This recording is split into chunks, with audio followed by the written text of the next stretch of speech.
बिस्मिल्लाहिर्रहमानिर्रहीम। अस्सलाम वालेकुम। आप देख रहे हैं होम फूड विद बेनिफिट्स और आज हम बना रहे हैं पोटैटो नगेट्स।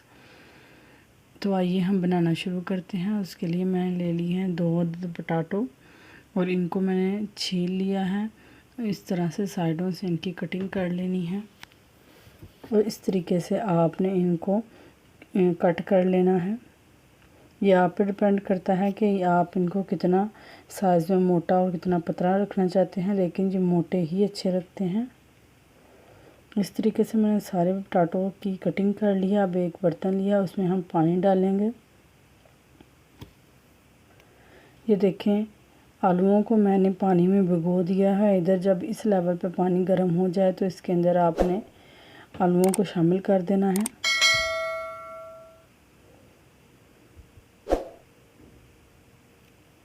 तमाम मेरे आलू शामिल हो चुके हैं इसके अंदर। अब मैं इसके अंदर शामिल नमक। आलू उबल चुके हैं, इनको हम इस तरह से इनका पानी निकाल देंगे और थोड़ी देर इनको ठंडा होने के लिए रखेंगे ताकि जितना भी पानी है वो निकल जाए। ये देखिए,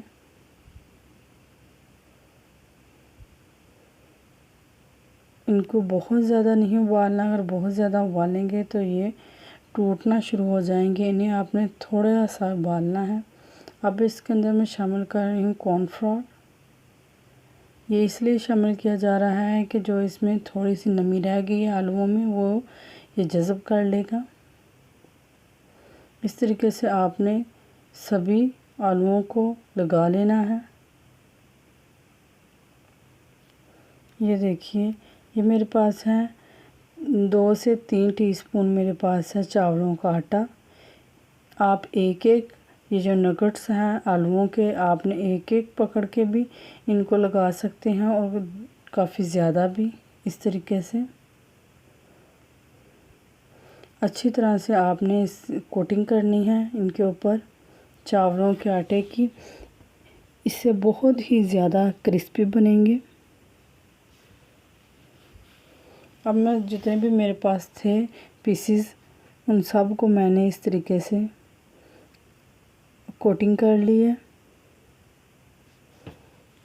और इनको मैं एक बर्तन में अलग से निकाल लूँगी अच्छी तरीके से।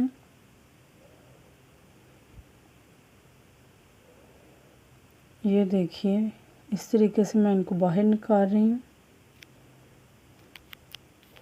सारे बाहर निकल चुके हैं।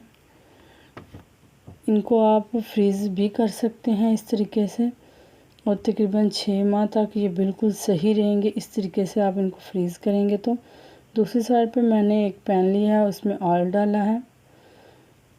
ऑयल जब मीडियम गर्म हो जाए, ये देखें, तो इसके अंदर आप पीस शामिल करेंगे एक और देख लेंगे ये किस लेवल तक गर्म हुआ है।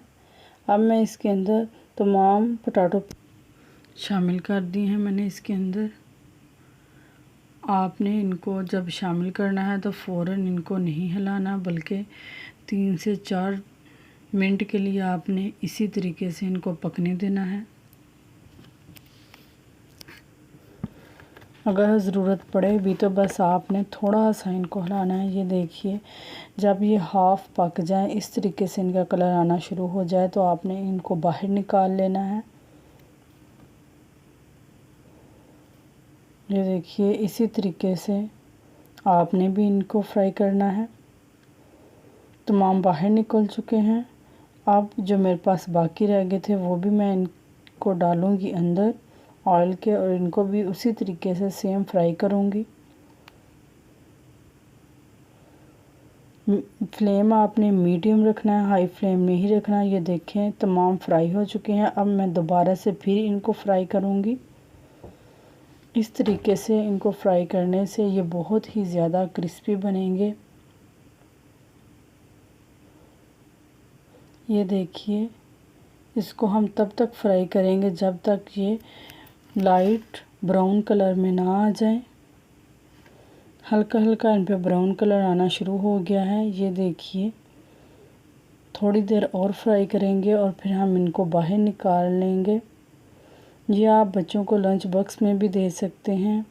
वैसे भी बच्चे जब आपसे फरमाइश करें लेज़ वगैरह की, तो आप ये इनको बना के दीजिएगा। ये खाने में बहुत ही मज़े के हैं। इस तरीके से आप इनको सर्व कर सकते हैं।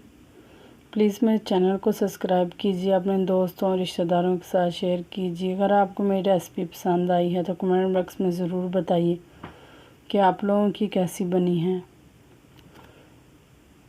ये बहुत ही इजी है बनाने में, ज़रूर बनाइएगा। इंशाल्लाह हम किसी नेक्स्ट वीडियो में फिर मिलेंगे। ओके, अल्लाह हाफिज़।